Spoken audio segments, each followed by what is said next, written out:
Fala pessoal, muito boa noite, tudo bem? O pessoal tá chegando aí, hoje vai ter uma live super especial aqui. Oi Suga, boa noite. Hoje, ao invés de um convidado, nós teremos mais 3 convidados, ou seja, serei eu e mais 4 amigos aqui batendo um papo super legal sobre importação de veículos antigos. Deixa eu seguir os ritos aqui, que hoje a gente tem muito assunto, vai ser muito legal.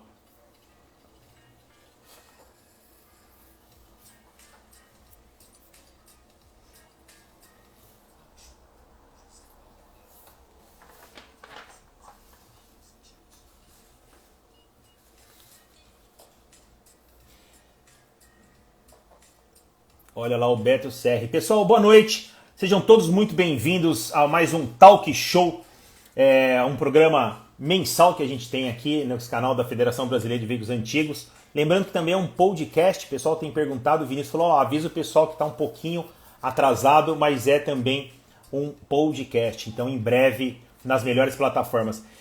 Mensalmente, a Federação transmite aqui no Instagram 4 lives, né, sobre diversos temas do antigo imobilismo no Brasil. E toda semana tem um tema diferente. No Talk Show, que é esse aqui de hoje, eu entrevisto alguns associados, empresários, colecionadores, autoridades e figuras ligadas ao antigo imobilismo brasileiro. Mas tem também o Papo de Rally com o Marcelo Mantelli, tem a Hora Delas com a Gissa Bifano e tem o Tempo Técnico com o professor Fábio Pagotto. Lembrando que essa é uma iniciativa da Federação Brasileira de Veículos Antigos na gestão do nosso querido Altair Manuel. E esse é um veículo muito importante para que nós podemos fortalecer, né, o compromisso com cada clube associado, que é divulgar a paixão dos brasileiros pelo antigo mobilismo. Pessoal que está aí, hoje a gente vai fazer um bate-papo aqui super legal. Olha só, a gente vai conversar com o Marcos Scamperin. O Marcos é engenheiro, administrador industrial e gestor de negócios, fundador e gestor do grupo Cata, que atua no segmento automotivo há 26 anos. É tempo, hein?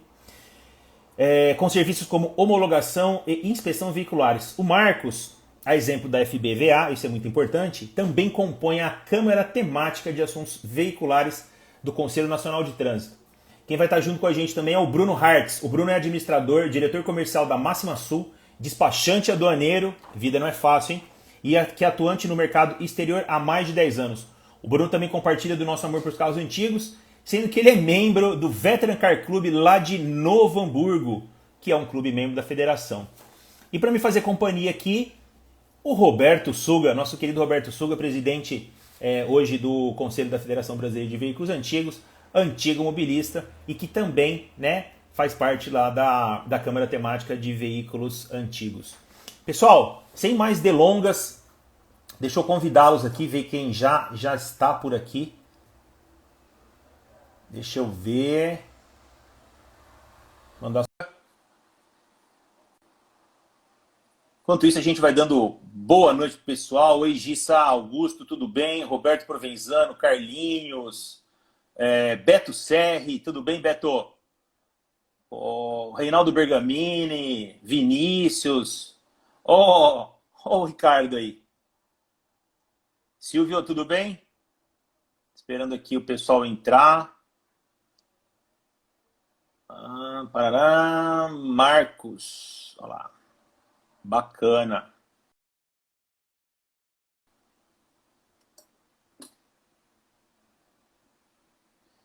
Deixa eu colocar o Suga aqui.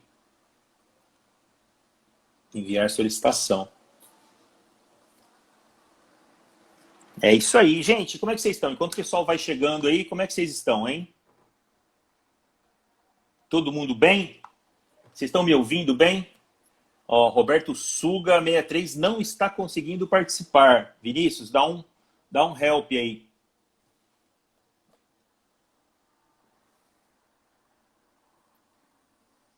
Marcos Scamparini, vamos lá.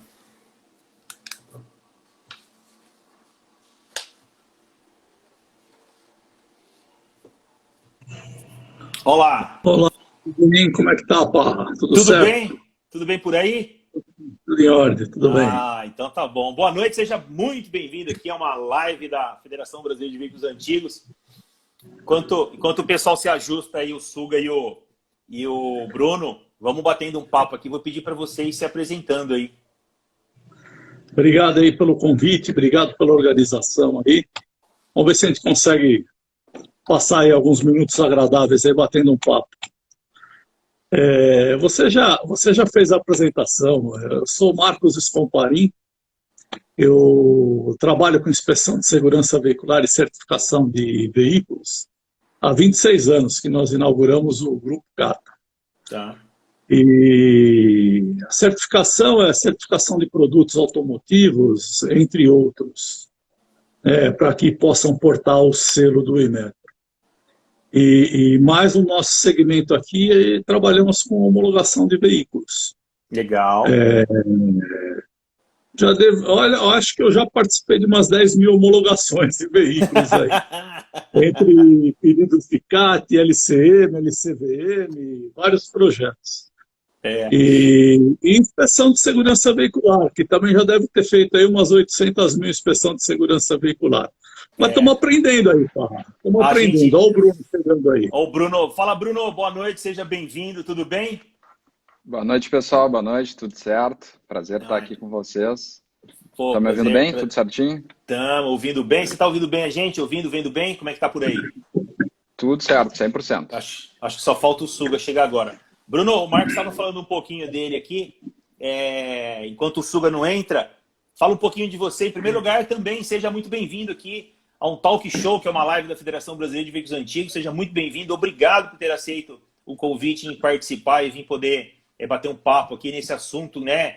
Que eu acho que as pessoas têm muito interesse, principalmente os colecionadores, que é a importação de veículos antigos. Fala um pouquinho pra gente aí sobre você enquanto o Suga não chega. Imagina, a gente que agradece a oportunidade, né? Eu aqui representando a Máxima Sul, que é a empresa que está por trás aí, que me dá todo o respaldo.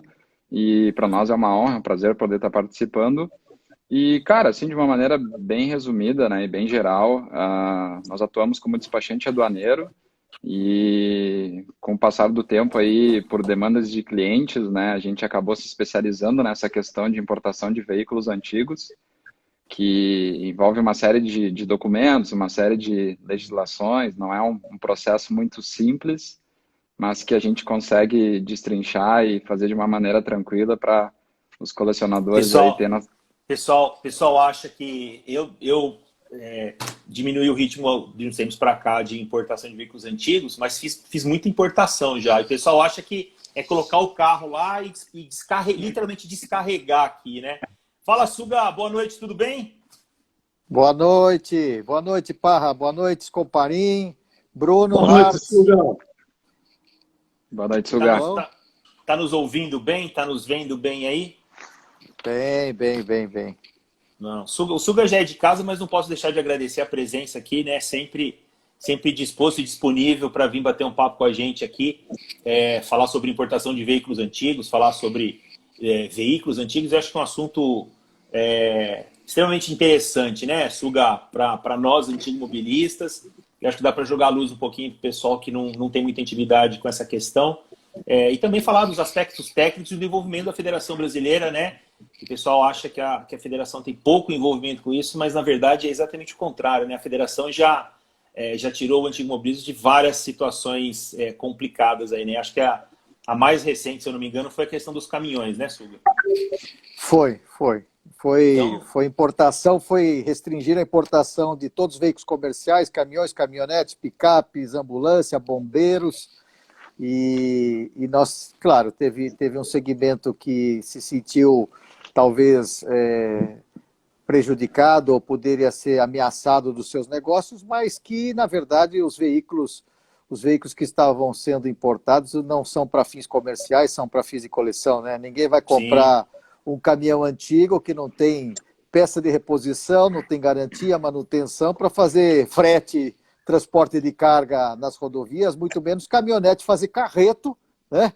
E caminhão bombeiro pensar que vai usar para prestar serviço de bombeiro. Mas aí nós tivemos um árduo trabalho lá em Brasília para argumentar para os técnicos, dizendo que a finalidade era para coleção, né? Sim. Nós tivemos também com importação de Nós tivemos uma dificuldade de importação de veículos de coleção com o volante do lado direito, né? Isso. Inglês. Esse era, eu falei que recente foram dois dos obstáculos que a federação ajudou a transpor. O primeiro, né, que aconteceu foi a questão dos veículos de mão inglesa e depois, na sequência, os veículos pesados, né? O de mão inglesa é uma coisa também totalmente descabida, né? Porque só quem já teve um carro com mão inglesa e usou esse carro para viajar sabe o quanto é desconfortável, né? Você usar o carro com uma mão correta.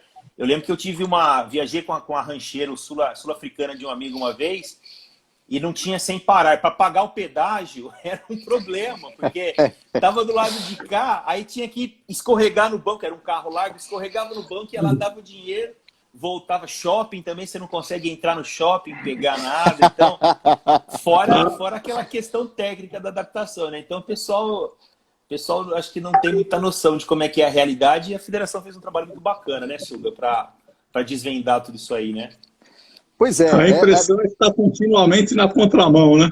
É muito estranho. Dirigindo o fluxo, você tem que estar muito... Não sei se você já teve essa experiência, mas você tem que estar realmente muito atento, muito focado no trânsito, porque você está totalmente errado, né? E a distração que isso causa no trânsito também é um problema. As pessoas ficam olhando e às vezes, né, se distraem ali. Então é complicado. Mas só para relembrar a história um pouco do assunto e aí estamos aí com os grandes experts também, a importação de veículos de coleção teve sua publicação na portaria 370 do antigo Ministério do Desenvolvimento, Indústria e Comércio Exterior, não é isso? Sim. Vocês que são atuantes aí na prática de comércio exterior. Mas efetivamente, isso foi nos anos 90, mas efetivamente isso só se concretizou nos anos 2000, né? E esse foi um grande conquista que foi dado aos colecionadores, porque a gente não conseguia talvez preservar ou aumentar o acervo de veículos de coleção no Brasil, né? Nós sabíamos que tinha exportação de veículos antigos de coleção, ou os veículos antigos e grandes raridades que o acervo brasileiro tinha, e nós não tínhamos como poder trazer carros antigos de coleção ou para resgatar ou para resguardar, né? Nós tivemos assim algumas situações emblemáticas. Eu vou dizer aí um Rolls Royce que foi inclusive usado na visita do então príncipe Akihito, hoje é imperador, mas era o príncipe Akihito, usou um Rolls Royce conversível na visita aqui nos anos 60. Esse carro foi exportado. E mais recentemente, alguns anos aí, um colecionador brasileiro conseguiu comprar esse carro, resgatar esse carro para o acervo brasileiro. De história de veículos nacionais, nós tivemos exportação de um Concorde, né, que é um veículo que foi fabricado aqui pela família Storani, pelo senhor João Storani, de Jundiaí, e esse carro saiu do país e a família Storani conseguiu resgatar esse carro e importar esse carro para enriquecer o acervo brasileiro de carros de coleção. Então, eu acho que são situações muito benéficas, esse benefício da gente poder importar. E, claro, eu acho que também a gente não pode coibir as exportações, porque senão você também priva os proprietários desses carros. Se o Brasil não tem pessoas que possam ter interesse ou não tenham capacidade financeira de comprar verdadeiras relíquias aqui, é melhor que esse carro seja preservado na mão de colecionadores do mundo, né? Como a gente tem as exportações de carros nacionais, tal. Eles passaram a ter significância no mundo por causa dessas exportações, né? A indústria brasileira passou a ter evidência no contexto internacional. As jabuticabas ganharam destaque, né, Suga? Pois é. As jabuticabas, literalmente, elas ganharam destaque, né? Muito legal isso. Manda, Bruno, o que você ia falar? Não, só pegando um gancho ali da fala do Suga, né, na questão da legislação, né? A portaria hoje que regulamenta a importação de veículos antigos, a portaria CSEX número 23, e o tratamento que eles dão, na verdade, é como material usado, né? Uma mercadoria usada, e realmente antes ela só estava prevista a importação de veículos, automóveis de passageiros e de motocicletas, que eram as duas posições que ela pegava dentro da classificação, né? E em determinado momento houve essa revisão, que daí ela abrangeu mais veículos, né? Desde tratores, caminhonetas, ônibus, caminhões, veículos especiais, que daí entram os bombeiros, veículos militares, enfim, aí que abriu de fato esse leque todo para poder trazer esses veículos, e sempre lembrando que o principal fator é que eles tenham mais de 30 anos de fabricação, né? Para ser enquadrados como veículos de coleção para fins culturais, enfim. Pessoal, eu tive uma ideia aqui. Eu vou criar um roteiro. Primeiro vamos contextualizar de que as importações de veículos foram proibidas no Brasil a partir de 1976, né? E depois elas foram retomadas com o presidente Fernando Collor, com aquela história do carro brasileiro é uma carroça, tal, que eu acho que é uma frase muito emblemática daquele período, né, que foi da retomada das importações, da reabertura, a partir ali de 1989, 1990, mais ou menos. Então, é importante falar que a gente tem uma lacuna aqui, de 76 a 90, mais ou menos, não tinha carro importado no Brasil. O que tinha de importado aqui, a grosso modo, era carro de embaixada, né? As embaixadas tinham cotas, alguns cons, aquela história toda, negociava alguns carros, mas era tudo meio feito por baixo do pano, essa história toda. Então, o que tinha de carro importado aqui, você imagina que não era nada. Aí depois, nos anos 90, boom, né? A pessoa que sempre sonhou em ter uma Corvette, uma Rolls Royce, uma Ferrari, um Mustang, um Camaro, carros relativamente comuns no mercado internacional, se viu diante dessa oportunidade. E aí é quando a coisa realmente explodiu, né? Então, vamos começar desse ponto, ali dos anos 90. Vamos falar um pouquinho para o pessoal que está assistindo, está acompanhando a gente, como é que começa um processo de importação, tá? Então, eu vou me colocar aqui como um cliente, o Suga um provocador, e vocês dois vão dando as respostas aqui para o pessoal. De uma maneira bastante didática para o pessoal entender. Então, vamos lá. Suga, tudo bem? Eu encontrei um Mustang maravilhoso lá nos Estados Unidos, aqui no eBay, e eu já tenho a minha conta, eu já vou pagar o carro para trazer o carro, tá bom? Como é que eu faço para trazer o carro para cá? Bom, dá para colocar no próximo navio? Dá para pôr no próximo navio? Pois as pessoas pensam que tem essa simplicidade de pegar e falar, vou pagar no cartão de crédito, né? Na minha conta no PayPal. PayPal, o pessoal quer pagar no PayPal. Então, eu até consulto vocês, porque eu tive, em umas reuniões que eu tive de assunto profissional da área de câmbio, eu falei com uma corretora de câmbio, e eu, na época que eu importei, eu cheguei a importar já 3 carros antigos, pelo benefício dos veículos de coleção. E, na época, o último foi em 2014, e eu precisava ter o radar. Aí vocês me confirmam, me parece que agora, pelo que a corretora de câmbio falou, agora não precisa mais ter esse cadastro, precisa ter essa atualização do radar, porque eu importei em 2007, 2009 e 2014. Em 2014 o seu radar já está vencido, você precisa renovar. Me parece que agora não precisa disso, né? Então, até para atualizar um pouco o que o pessoal que vai importar, pelo que eu entendi, precisa pedir, e aí vocês me corrigem, né, se eu estou desatualizado e se eu estou falando bobagem, mas você pede uma proposta, que é uma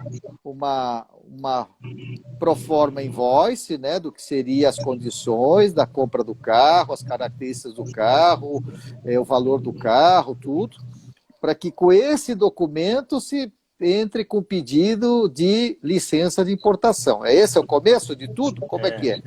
E eu preciso ter um cadastro, eu preciso fazer um cadastro no banco para poder fazer essa remessa também de câmbio, é isso? Acho que o mais importante, só dando um passo atrás, o mais importante é procurar um exportador e lembrar que o carro antigo só vem em pessoa física, né? Pessoa jurídica não faz importação de veículo antigo. E aí começa, depois que escolher o seu exportador, acho que tem que pagar o carro. E aí sai pela invoice. É isso, Marcos? Não, dá uma explicaçãozinha prévia aqui, me permite, que é assim. Esse processo ele passa pelo despachante aduaneiro, que é o caso do Bruno, parte dessa documentação e trâmite de importação, como qualquer outro produto, certo? É desenrolado aí pelo Bruno. Por ser um veículo automotor e que se faz necessário o registro dele no sistema de trânsito, é que aí a gente faz uma interface junto ao IBAMA e ao Departamento Nacional de Trânsito são pré-requisitos entre tantos outros que o Bruno necessita.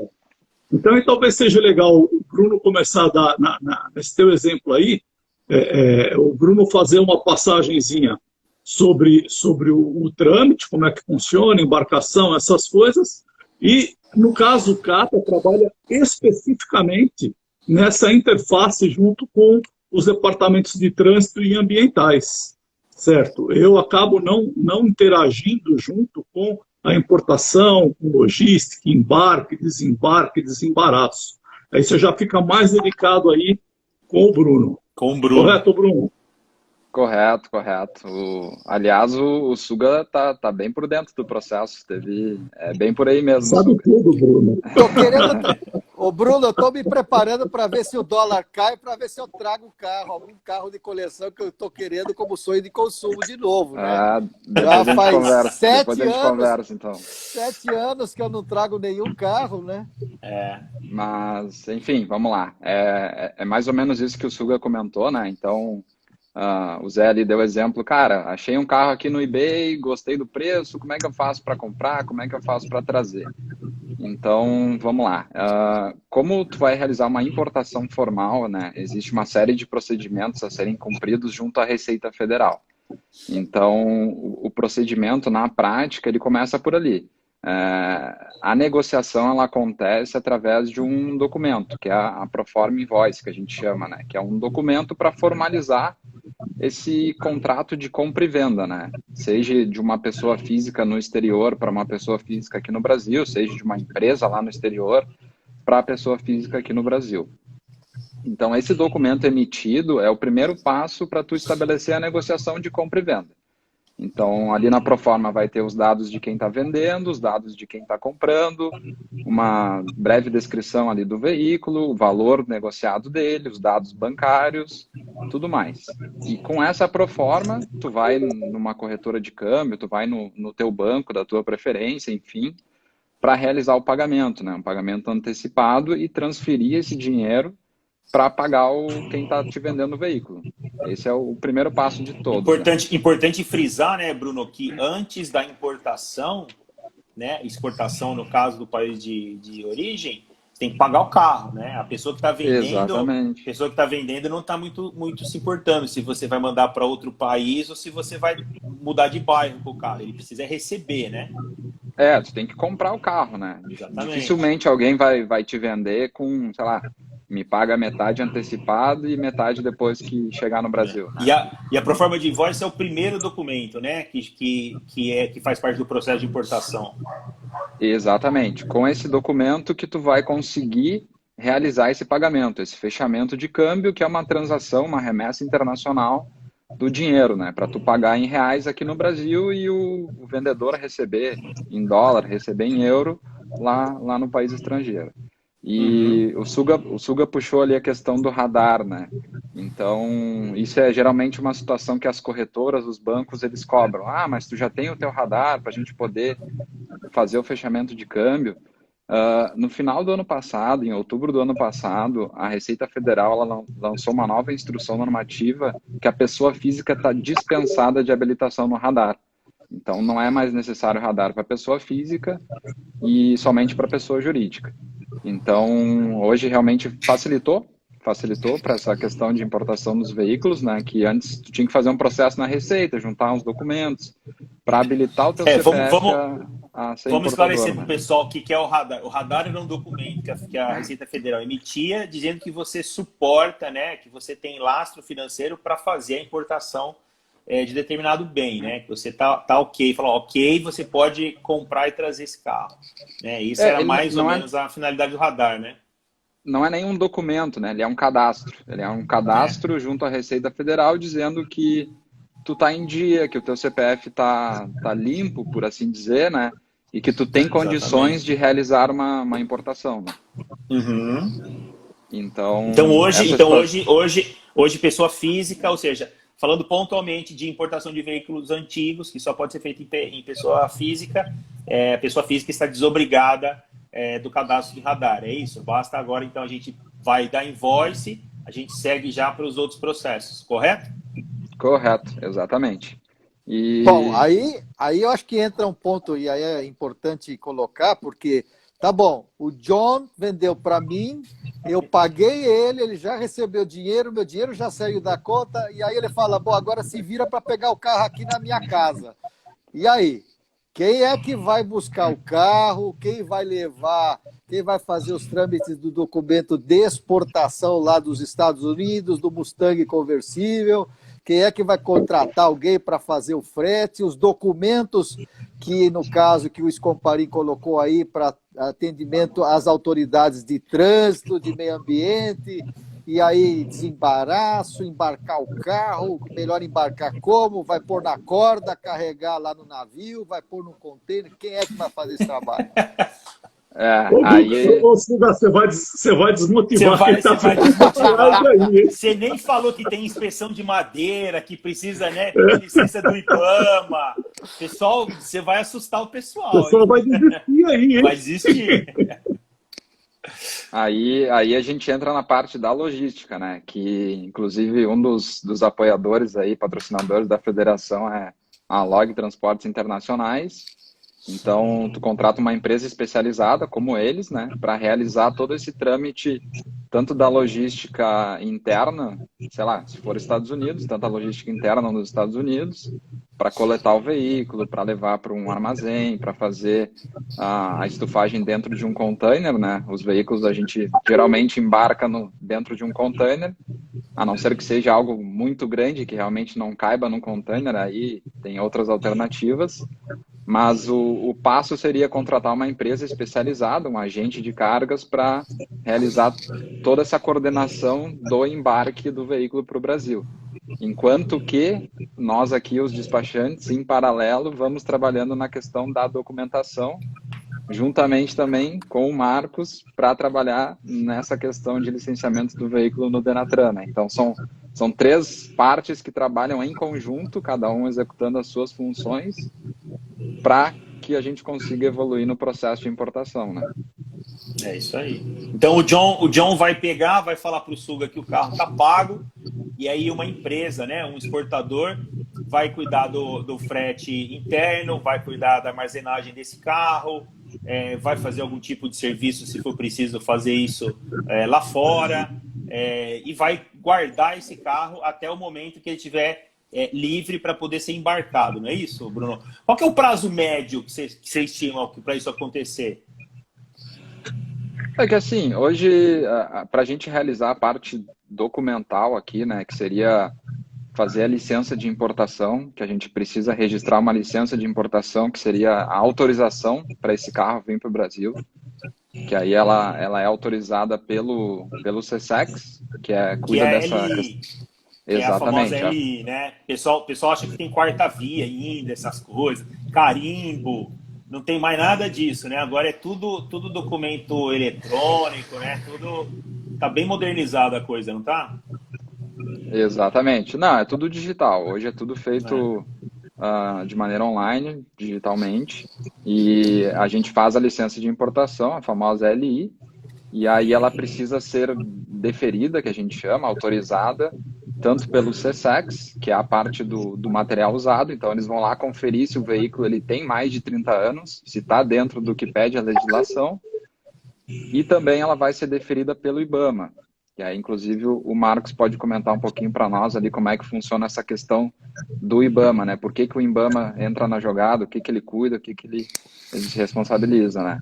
E aí, uma vez que a gente tem essa licença de importação deferida, a gente está autorizado a embarcar o veículo, né? E aí, enfim, trabalhando em toda a parte documental, aí agora entra mais a questão do Marcos ali também de realizar o cadastro no Denatran, de emissão do CAT e tudo mais. Eu diria que em torno aí de uns 90 dias entre realizar a compra do veículo e ele chegar aqui no Brasil, né? 90, 100 dias, assim. Depende... Quando tudo corre bem, eu costumava falar para os meus clientes que quando tudo corre bem, quando não tem nenhum tipo de greve, nem canal vermelho, nem final de ano, nem nada disso, 90 dias é um prazo extremamente justo para entregar o carro já emplacado, né? Quando não tem nenhum percalço no meio do caminho, né? De ponta a ponta, né, que a gente fala, 90 dias é um prazo bem razoável. E vem cá, que hora que paga os impostos e quais são os impostos que incidem sobre uma importação de um veículo antigo? Vamos lá. Os impostos tu vai pagar sempre quando o veículo chegar no Brasil, na hora que tu fizer a nacionalização dele. Quando a gente vai formular e registrar a declaração de importação, no ato que a gente registra essa declaração, a gente precisa... Que é a famosa DI, né? LI é aquele que libera o carro e a DI é que registra o carro aqui, né? Exatamente. Então, quando a gente for registrar a DI, no momento que o carro chegou no Brasil, que o terminal identificou que ele chegou, que deu a presença de carga, né? Manifestou para a Receita Federal, chegou... tal mercadoria, conhecimento de embarque número tal, está disponível para registro. Quando a gente realizar esse registro, que a gente precisa debitar o valor dos impostos. E quais são os impostos, né? Tu me perguntou também. A tributação hoje sobre um veículo, seja ele 0 km, seja ele antigo, ela incide 5 impostos, basicamente. Que é o imposto de importação, IPI, PIS, COFINS e ICMS. Se tu somar todos eles, aí vai dar uma carga tributária entre uns 120%, 130% sobre o valor do veículo, né? Então, sobre o valor do veículo, mais seguro e frete, né? Sobre o valor, na invoice geralmente já tem o valor de frete, né? Geralmente não dá para tirar. Então você vai pagar, isso que eu falei, a importação começa na hora que você faz o pagamento da invoice. Você fechou a invoice, é em cima daquele valor que vai ser cobrado os impostos aqui no momento do registro da DI. É isso, Bruno? É o valor do veículo, valor na invoice, mais o valor do transporte internacional, o frete internacional, que vai estar no conhecimento de embarque, e mais o THC, que a gente chama, que é uma taxa do terminal para manuseio do container. Que aí, mas isso e o seguro internacional, né? E o seguro internacional, se houver. Mas esses valores são pequenos, desculpa. Esses valores são pequenos perto dos impostos, né? Quanto está o frete, o THC e o seguro hoje? Isso é muito pontual e muito sazonal, né? A gente está num momento bem crítico na questão de logística global. Então, os fretes eles estão em níveis absurdos, nunca visto antes. Então, por exemplo, os fretes estão 3, 4 vezes mais caros do que o período pré-pandemia, né? Mas hoje aí, falando em Estados Unidos, que acho que é um dos principais mercados de importação de veículos para o Brasil, um container de 40 pés, por exemplo, vai girar na casa de uns $2.000, o frete internacional, né? E aí tu tem mais ali o THC, que é em reais, R$900, e o seguro internacional, se houver a contratação também, né? E aí, somado junto ao valor do veículo, tu tem a base de cálculo, e aí sobre isso que tu vai aplicar todos os impostos, né?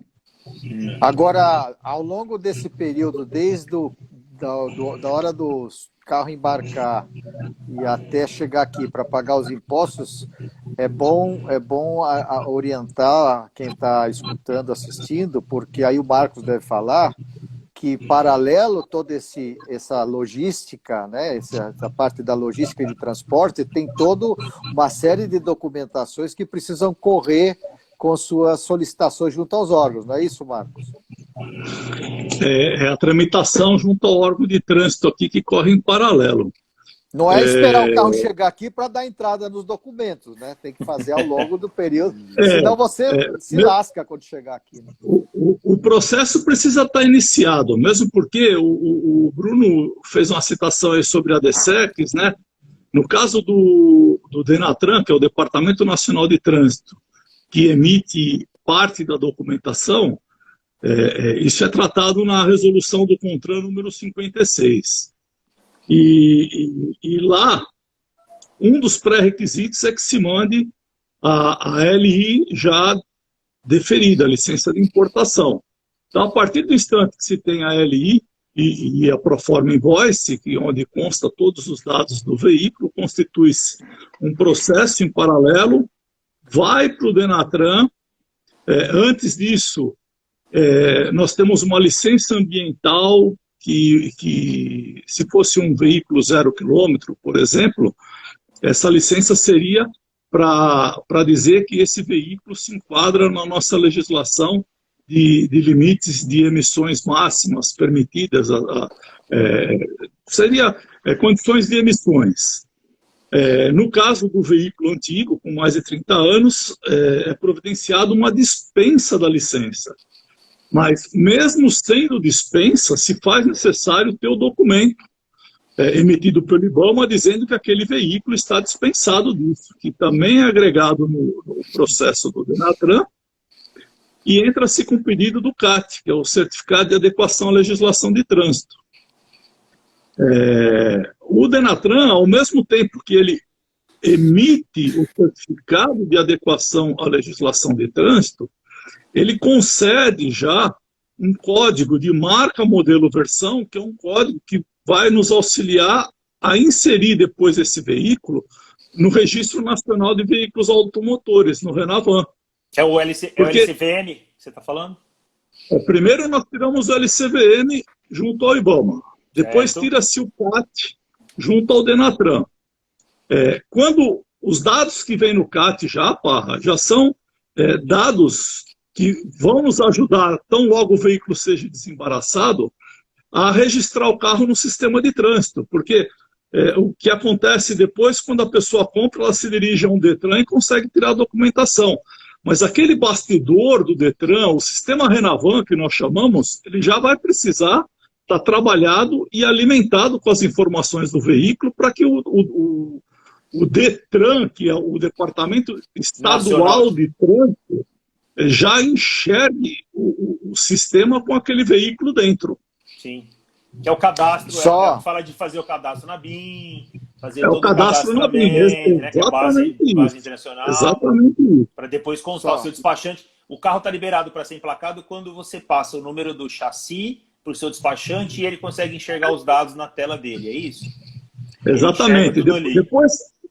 Depois que esse veículo ele tem a declaração de importação, a própria Receita Federal, aí, coordenada pelo Bruno, aí, ela insere o veículo no sistema de trânsito. Alguém precisa fazer ele nascer no sistema de trânsito.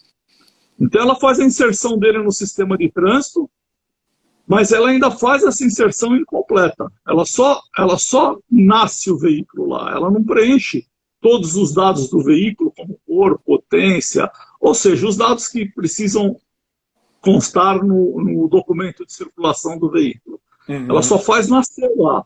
Aí volta-se a entrar em contato com o Denatran e solicitando que se faça todo o complemento de cadastro do carro, que é o que ele chama de complemento de pré-cadastro, tecnicamente, e do mercado pela inserção do veículo na BIM. É isso aí. Tem uma etapa aí que eu queria falar, porque tem aí uma participação da Federação Brasileira de Veículos Antigos, que é a emissão do certificado de originalidade que permite a importação de veículos de coleção desde que se comprove que ele tem mais de 30 anos, né? Então, dentro de todo esse trâmite, tem o colecionador que é membro de um clube membro da federação, ele vai ao clube e solicita então ao clube que ele, conforme fotografias, conforme as descrições do veículo, ele vai pedir junto ao clube e à federação a emissão do certificado de originalidade de veículo de coleção para ele poder colocar no processo para dizer, não, esse veículo tem mais de 30 anos, tem valor histórico e assim permite, dentro do processo, que as autoridades, seja de trânsito, seja aduaneiras, permitam a importação do veículo. Estou certo aí, Bruno e Scomparin? Exatamente. Esse é um pré-requisito da Resolução 56. O Bruno estava levantando o dedo lá. Fala aí, Bruno. Não, justamente essa parte aí que eu ia trazer, que o Suga colocou, que a gente acabou deixando passar no meio do processo, mas que é de suma importância. E a gente faz aqui com os nossos clientes, né, que o importador ele tem que ser sócio de algum clube de veículos antigos, filiado à Federação Brasileira. Então, a gente reúne essa declaração do clube, dizendo que ele é sócio, garantindo ali que existe esse vínculo, juntamente com a licença de importação, com a fatura pro forma, invoice, com as fotos dos veículos. A gente encaminha para a federação, encaminha ali para o Guilherme, né, que nos atende muito bem sempre, e para que seja emitido o certificado de originalidade, que também é um dos documentos que compõem todo esse processo aí que culmina ali no trabalho do Marcos para conseguir o CAT, né, o Certificado de Adequação ao Trânsito, para que o cliente consiga emplacar o veículo depois que for liberado pela Receita Federal. Né? Sim.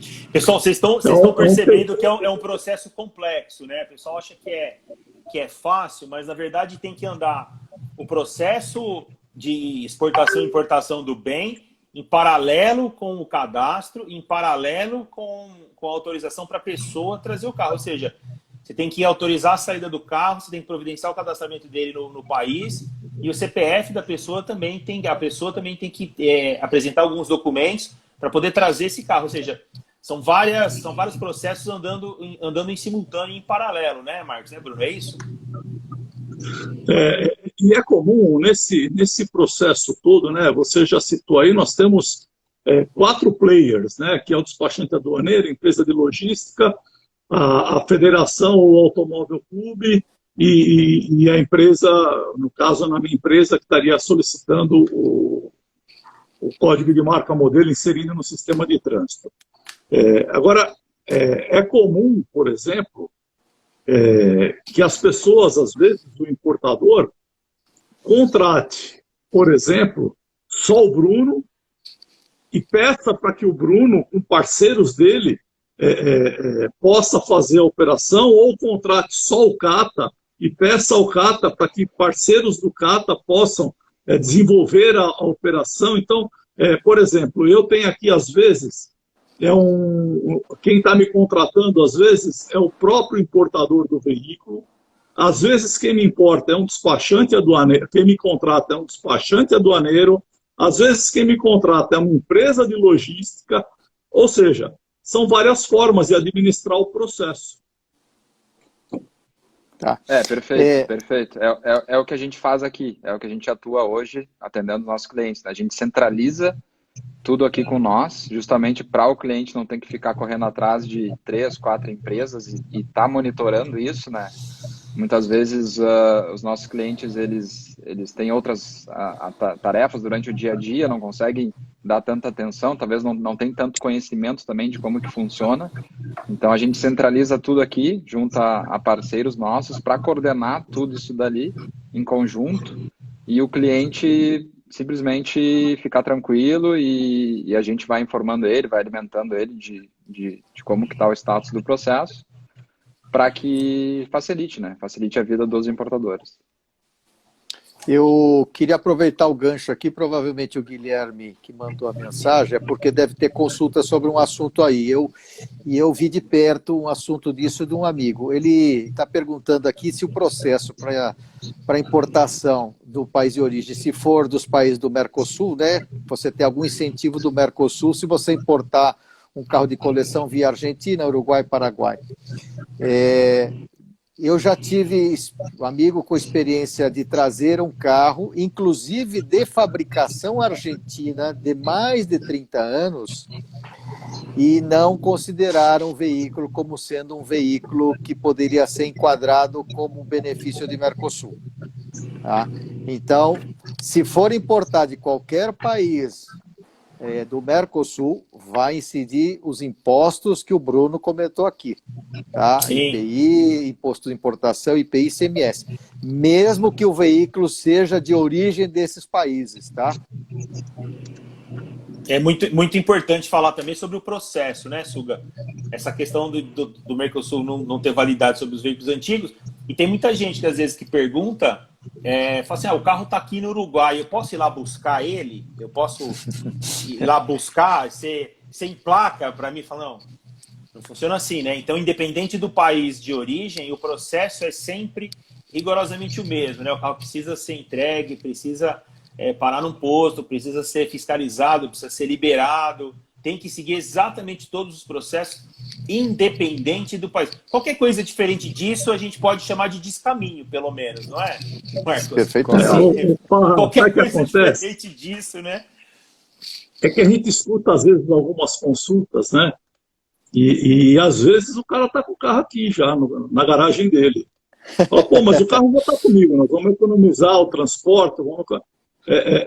E aí, ele, do ponto de vista da licença ambiental do Departamento Nacional de Trânsito, o trâmite vai ser idêntico, assim como deve ser idêntico do despachante aduaneiro aí, logística. Por quê? Sim. Lembra a parte que eu falei que quem faz a inserção do veículo no sistema de trânsito é a Receita Federal na hora que ela desembaraça o carro. E se o carro está aqui na garagem dele, cadê a licença de importação e etc,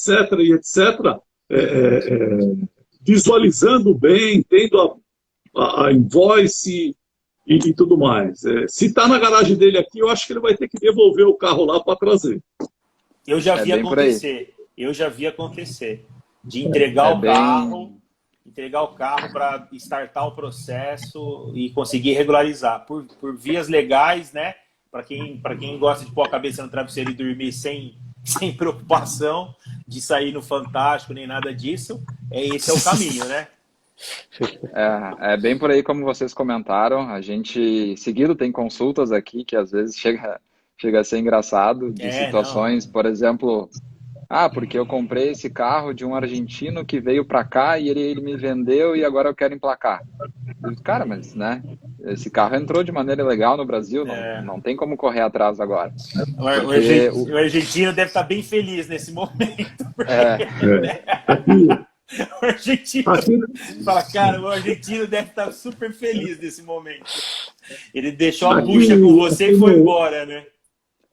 Aqui no CATA nós fazemos homologações de veículo zero, motocicletas. Foi veículo, a gente trata da documentação. E uma época que o dólar estava super favorável para compras lá fora, era impressionante a quantidade de ligações de pessoas. Não, eu fui para Orlando, achei um carro legal lá, já comprei o carro, agora precisa ver como é que vai fazer para trazer o carro para cá.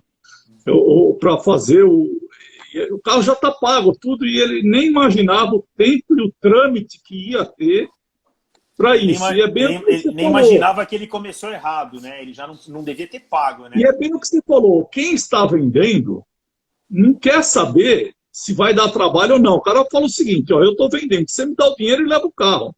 Se você vai pôr na garagem da sua casa, se você vai deixar no galpão, ou vai deixar na rua, o problema é seu. Me dá o dinheiro e leva o carro. É mais ou menos isso. Isso é bem comum de acontecer. As pessoas, às vezes, não têm muita noção até do quanto que paga de imposto. E aí, quando a gente começa a conversar e entrar em números e valores, o pessoal, às vezes, se assusta, né? Acha que não é tão caro. Só que o cara já comprou o carro, e aí agora já tem um compromisso, né? Então, enfim, tem que tomar cuidado, né? Tem umas contas de padeiro que fazem assim, eu paguei $500 no carro lá, então eu vou pagar o IPI, Imposto de Importação, IPI, ICMS, tudo em cima de $500. Não, meu amigo, você vai pagar em cima do carro, mais o frete, mais o seguro. Pelo que o Bruno falou, o frete é mais caro que um carro de $500. Então, é mais de frete do que de carro. Esquece, não pensa que vai fazer a conta porque o valor do carro é de $500 que ele vai chegar aqui por $1.200. Eu costumo falar que assim, uma conta de padaria para mais ou menos nortear, né, a intenção de seguir com o processo ou tudo mais, é fazer ali o 120% mais o câmbio, né? Falou, faz aí 120% mais o câmbio que você vai ter uma estimativa, né, ali de quanto mais ou menos você vai gastar. Obviamente que aí, por exemplo, se o carro estiver muito distante do porto de Miami, entendeu? Você vai gastar mais com frete interno e às vezes tem que avaliar tudo isso, né? No caso do veículo de coleção, essa previsão é muito mais difícil. Porque aí os preços começam a oscilar muito no que você paga em função de estado de conservação do veículo e etc. E aí essa oscilação é muito... Está falando de veículo zero, ainda dá para arriscar aí uns 210%, mais ou menos em cima do valor, mas no veículo de coleção é difícil acertar esse número aí. Que 120% é um valor assim que a gente dá por cima, né? Porque na verdade os impostos têm uma questão de efeito cascata ali, então o ICMS, por exemplo, ele não é só aplicar 18%, 17%. O ICMS, tu pega todo o valor da importação mais todos os tributos, tu vai ter que botar ele na base para depois aplicar a alíquota. Não é a alíquota de face que a gente chama, né? Então, esse 120% realmente é só para ter uma noção. Só para ter uma noção, para saber se... Fala assim, bom, deixa eu ver se cabe no meu bolso, né? Porque o cara imagina ali $500, é o que você falou, nossa, o carro vai chegar aqui por preço de nada. Então não é assim, né? Só o fechamento de câmbio já...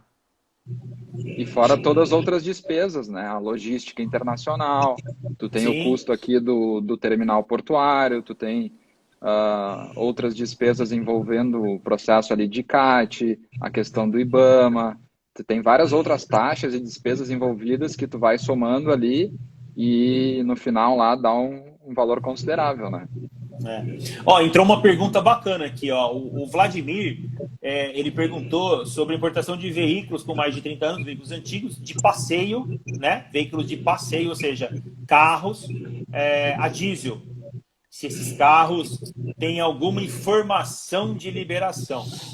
Não pode. Todo mundo balançou a federação não pode. A federação protocolou. A federação protocolou uma solicitação logo no início dos colecionadores de importar Cadillac. Você sabe que tem Cadillac, Oldsmobile, a diesel dos anos 80. Né? Eu não estou nem falando dos tradicionais carros europeus, eu estou falando de Cadillac e Oldsmobile. E nós fizemos uma solicitação, uma consulta junto ao Denatran, protocolamos, e foi a negativa. Até o Scoparia, nós conversamos sobre o assunto, ele até pode dar mais claro qual é a luz da lei disso. É assim, se a gente comparar, independente de ser veículo de coleção, né, no nosso país existe uma restrição para veículos movidos a diesel, de um modo em geral, né? Por que isso? Porque a nossa extensão territorial ela é grande. E o nosso principal modal de transporte é terrestre. É através de caminhões que se utilizam do diesel. Certo? Logo, uma política energética do nosso país, o diesel ele fica meio que destinado para subsídios, entre outras coisas, para ser utilizado no transporte e manutenção como um todo do país. Então, já vem lá desde 1994, no extinto Departamento Nacional de Combustível, tinha uma legislação que proibia veículos a diesel, foi extinto o DNC e depois teve outras legislações que vieram remendando essa, dizendo o seguinte, veículos hoje a diesel de passeio de menor porte, ele tem que ser classificado como utilitário carroçaria Jeep. São os que podem, certo? Então, provavelmente, para o veículo de coleção também, analisando isso, se for um veículo Jeep classificado como utilitário, provavelmente se consiga. Mas para um veículo automóvel passageiro, não vai conseguir. Se a gente for trazer, por exemplo, um caminhão de bombeiro, como já citamos aqui, se ele for diesel, vai acabar vindo, porque a nossa legislação permite. Então tem que enquadrar na nossa legislação de diesel também. Independente da idade, tem que enquadrar na legislação, né? Ou seja, veículo pesado, veículo 4x4, capacidade acima de 1.000 quilos, aquela história toda. Veículo de passeio, comercial leve, não enquadra e não vem. Basicamente, o diesel, a gente tem um modal de transporte aqui rodoviário, e o diesel, como você bem disse, é subsidiado, então... E o interessante é que essa legislação ela não é nem do CONTRAN e do DENATRAN. Ela é eu uma lembro. legislação das regulamentadoras de combustível, de matriz energética. Por isso Eu que a gente não lembro. consegue alterar. Porque Eu há lembro. exemplo do o volante do lado direito, por exemplo, que a gente já comentou aqui. O volante do lado direito não tem legislação nossa para isso. A gente não pode fabricar um veículo novo ou importar um veículo novo para isso. Por quê? Mas isso está regulamentado na resolução do CONTRAN, número 528, acho que é de 2015, se eu não me engano. E aí, como é só o CONTRAN que legislou isso, quando ele falou que era proibido o volante do lado direito, ele abriu uma exceção para os veículos de coleção, certo? Eu não lembro se tem mais alguma outra exceção. Mas aí ficou dentro do âmbito do Conselho Nacional de Trânsito de resolver. Já o disto não está no âmbito do Conselho Nacional de Trânsito. Eu lembro, o Scomparin, que bem mesmo com a abertura das importações, você lembra que começaram a importar, nós não tínhamos isso no mercado, né? Começaram a importar o Tracker da Chevrolet com motorização diesel, que ele foi enquadrado como Jeep, né? É utilitário, carroçaria Jeep. Então, aqui eu falei de passageiros, a gente está falando de veículos de passeio a diesel, o que a gente tem visto são automóveis realmente de passeio sedãs, que é Cadillac ou Desmobil, mas talvez quem for importar aí uma Bronco diesel antiga... Provavelmente consiga, porque ele vai se classificar como Jeep aqui. Bem. Isso tem uma legislação específica, eu não lembro o número dela agora, mas tem uma resolução específica que define o que é um Jeep.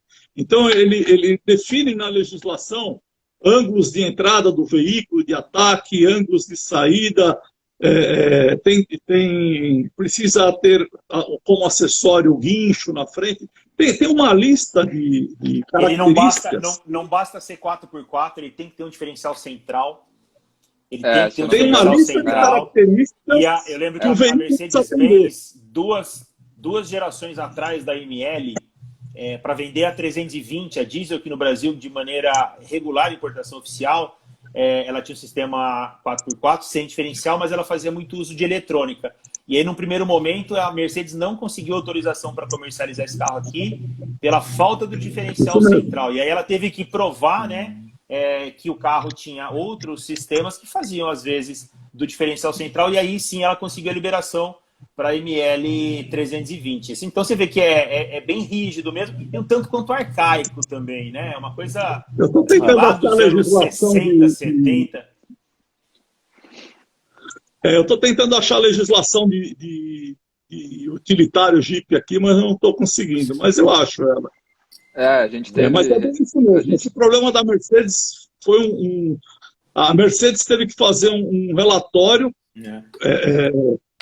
comprovando a eficiência do diferencial, porque ele era eletrônico, automático, e teve que separar isso aí. Exatamente, é isso aí. A gente teve um cliente recentemente também que queria trazer duas Mercedes anos 80 e poucos, só que eram peruas, motor diesel, e aí esbarramos nessa questão ali também do carroceria Jeep, 4x4, enfim. Não vem.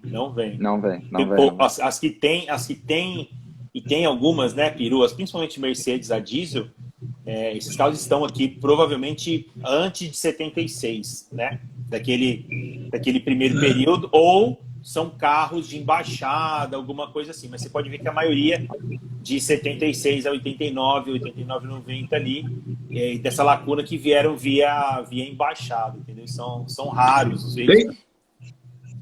Tem uma outra abertura também que são... Diesel 82, veio via embaixada. Tem uma 300 diesel, perua. O Suga, tem outra abertura que são as caminhonetes com capacidade de carga acima de 1.000 quilos, que também dá para enquadrar como diesel. Tá. O Barra, como é que estamos no tempo? Mas eu estou vendo aqui, tem um pessoal perguntando... Eu ia falar isso. O Vinícius está até me mandando aqui, ó. Boa noite, processo inverso de exportar um carro do Brasil para os Estados Unidos. Qual a viabilidade e o custo básico? Olha, essa é fácil. Eu vou deixar para os especialistas aí, mas é fácil porque do lado de lá não é Brasil. Então, é mais fácil, né, Marcos? Quem vai receber não é Brasil, então, claro que é mais fácil. Ó, da parte do sistema de trânsito, a única coisa que vai precisar fazer é dar baixa no veículo aqui para que não fique incidindo impostos como o IPVA em cima, certo? Então, precisa dar baixa do veículo no sistema de trânsito. Agora, o Bruno deve tratar aí de uma parte de exportação.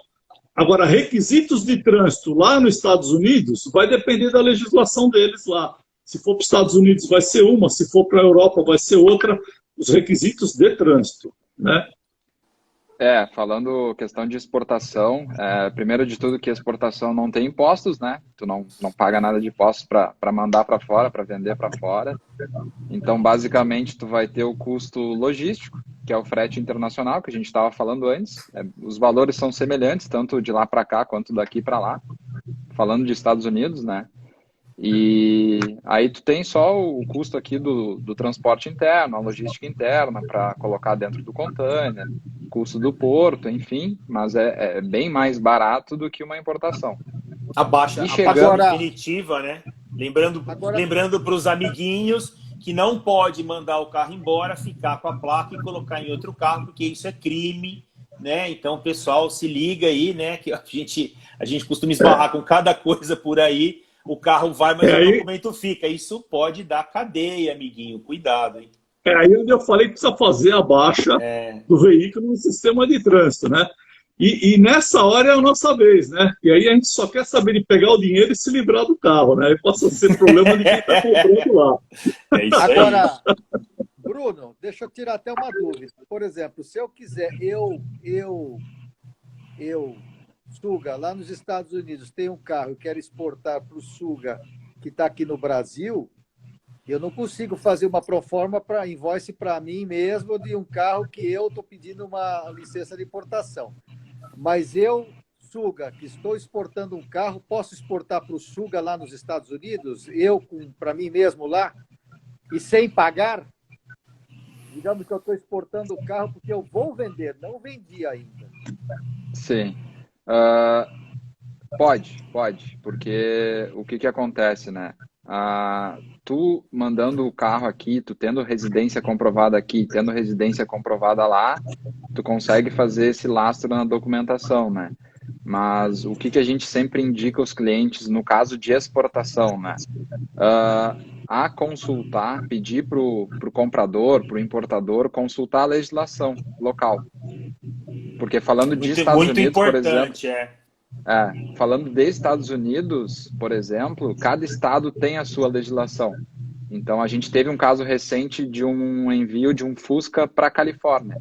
E a Califórnia ela está com uma legislação muito restrita na questão de emissão de poluentes.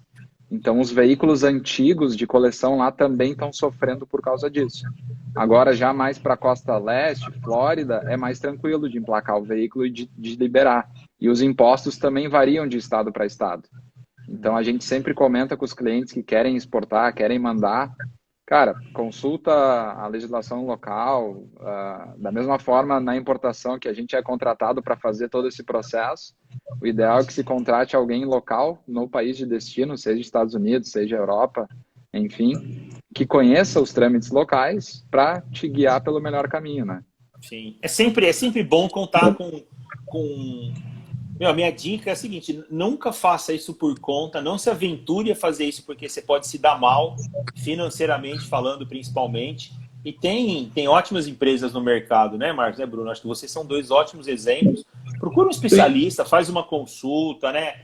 Se prepara para o processo, acho que isso é muito importante. Fala, olha, como é que está seu imposto de renda? Como é que está a sua previsão? A gente vive num país, né, que pode, de repente, ter um boom com a alta do dólar, isso, aquilo, é extremamente sensível a tudo isso. Então, assim, procura um especialista e bate um papo, né, Marcos? É a melhor opção, né? Tem mais duas, pelo menos, assim, tem diversas situações especiais, mas tem outras duas que também são comuns, tá?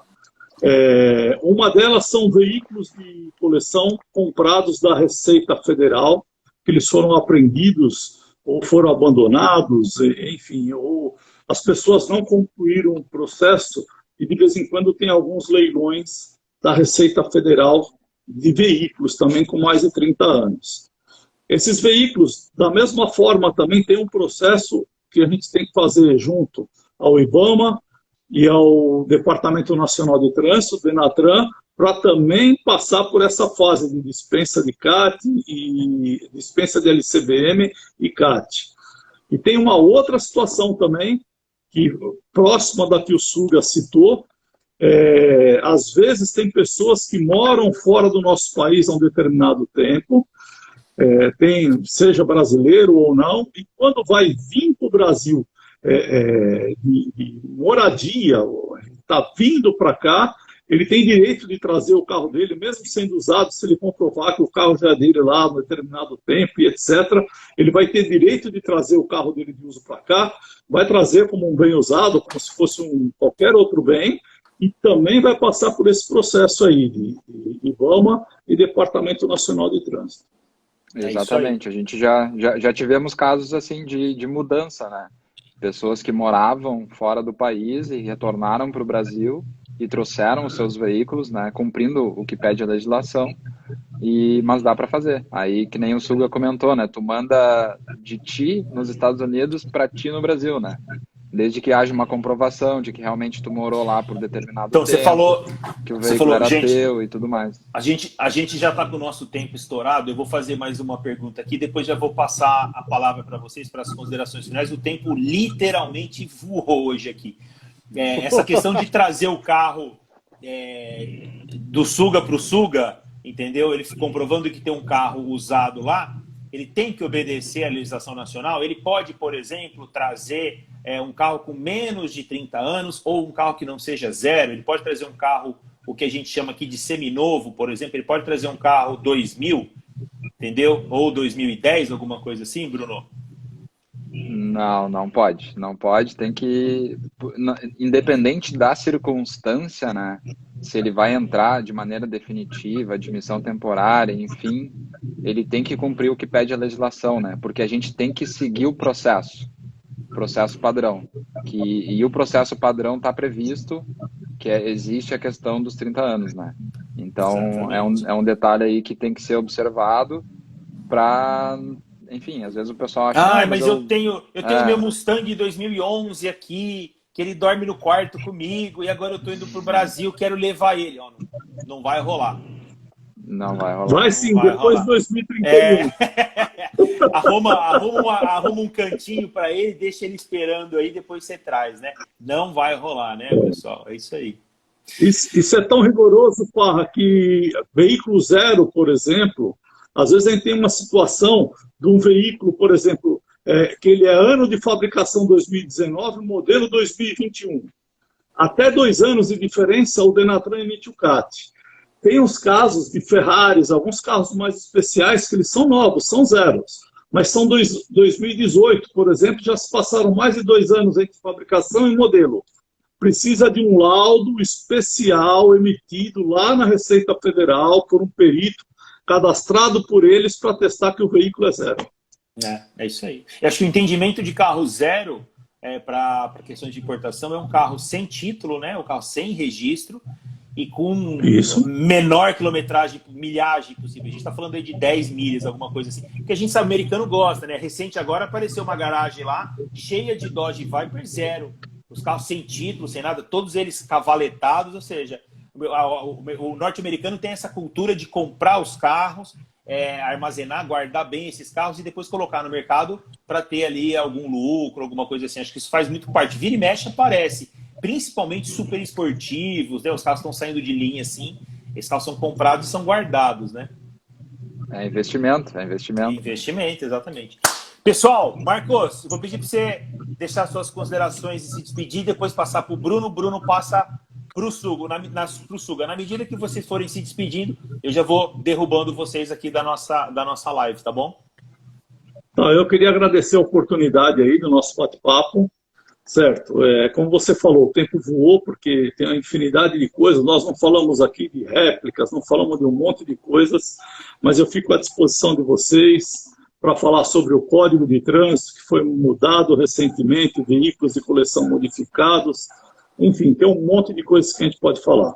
De qualquer forma, foi um prazer estar com vocês. Se alguém precisar de alguma coisa, eu posso divulgar meu e-mail aqui. Por favor, por é favor. marcos@cata.com.br. E se alguém também quiser acessar o site da nossa empresa aqui, lá também tem um monte de informações para quem precisar, é www.cata.com.br.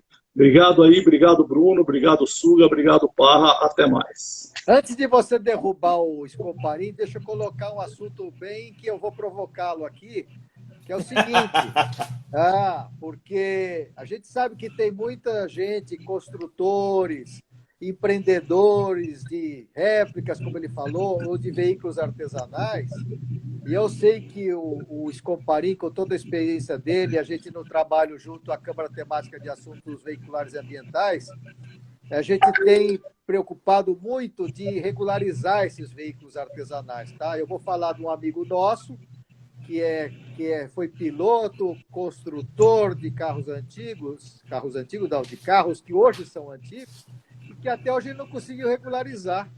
E eu acho que é importante a gente ter uma orientação para esses empreendedores. A gente sabe que tem aí as réplicas e tem os artesanais. E eu acho que existe um caminho de regularização para os empreendedores do que eles estão construindo aí de veículos artesanais. E o Scoparin é um sujeito que a gente precisa provocar ele para uma outra live aí, para falar sobre esses assuntos, réplicas e artesanais.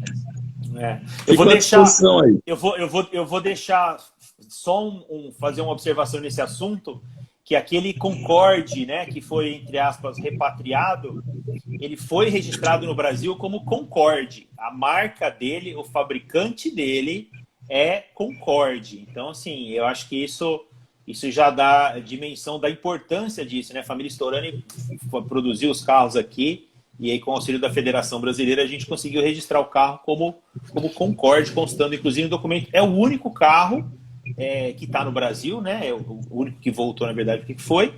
Mas de todos os Concordes, é o único que tem Concorde no documento. Todos os outros não são, infelizmente, Concorde no documento ainda, né? Então fica. Mas essa. A gente vai voltar a conversar, viu, Marcos? Eu estou sentindo. Vai ter. O assunto aqui vai longe. Sim, tem muito assunto aí, viu? Obrigado pela participação. Vou passar a palavra para o Bruno aí. Bruno, com você. Ok. Bom, agradecer a oportunidade, né, à Federação Brasileira, agradecer a LOG também, parceira da Federação, pela oportunidade, a vocês aí pela companhia maravilhosa, ao Suga, ao Zé, e deixar aí o nosso contato aberto, né, para aqueles importadores que estão interessados. E lembrando que a gente aqui na Máxima Sul também não atendemos só a importação de veículos, né, pelo contrário, a gente trabalha com muitas empresas na importação e exportação de diversos produtos, máquinas, matéria-prima, enfim, tudo que é tipo de situação a gente atua. E deixar o meu e-mail, bruno@maximasul.com.br.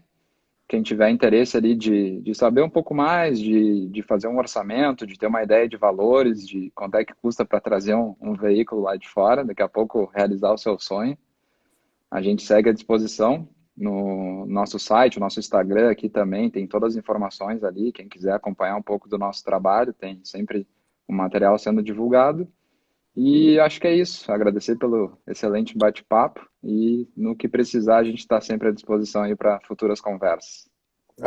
Bruno, tem uma pergunta para você também, vou deixar no ar aí para todo mundo. Se for importar um carro, você vai ter que orientar se é melhor trazer para desembaraçar em Navegantes, Itajaí, e em que porto é melhor. Santos. Isso é importante, velho. Santos, nem falo de Santos, eu tenho trauma de Santos.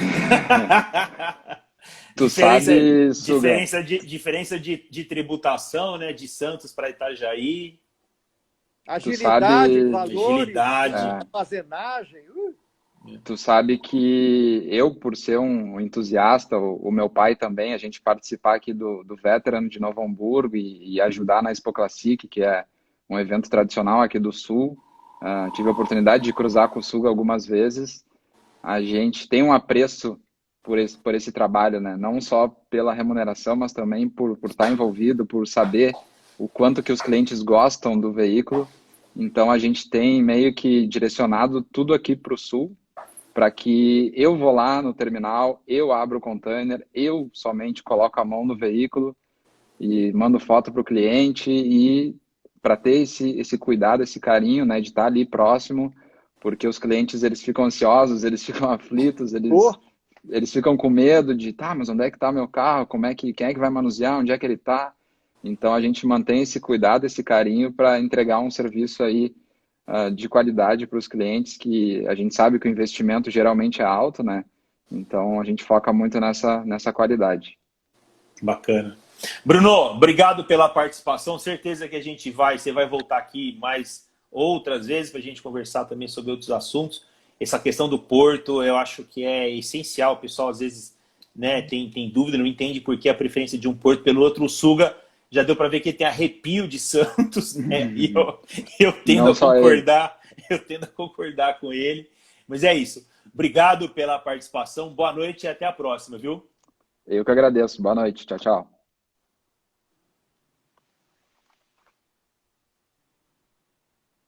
Suga, e aí? O que você achou do nosso bate-papo hoje, dos nossos convidados?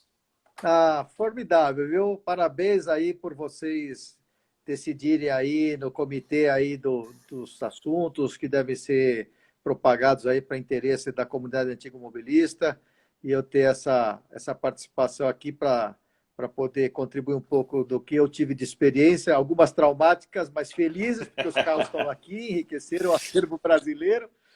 Mas é bom a gente trazer essas informações, trazer para todos aí que eu sei que tem um desejo, um sonho de trazer algum carro lá de fora, que às vezes você não tem aqui, ou talvez seja uma coisa diferenciada, e a gente poder trazer essa informação para todos os antigos mobilistas que estão nos assistindo. É isso aí. Suga, vou agradecer também a sua presença. Boa noite, portas sempre abertas para você aqui. Volte quando quiser, se você achar que tem algum assunto interessante aí, provoca o Vinícius lá que a gente marca alguma coisa, tá bom? Muito obrigado. Obrigado, mesmo. Suga. Parabéns Boa pelo noite. trabalho. Obrigado. Pessoal, é isso. Encerramos aqui mais uma live, mais um talk show da Federação Brasileira de Veículos Antigos. Obrigado a todos pela presença. Valtinho chegando agora. Vou dar um abraço para quem acompanhou a gente aí, ó, Rodrigo Giordano, Joel Picelli, meu parceiro, Rodrigo também, parceiraço. Roberley Nardelli estava aí, um monte de gente, um monte de amigos. Gente, obrigado. Espero que vocês tenham gostado da nossa live. Fica aí o encerramento e até a próxima. Lembrando que na semana que vem tem mais uma live, né?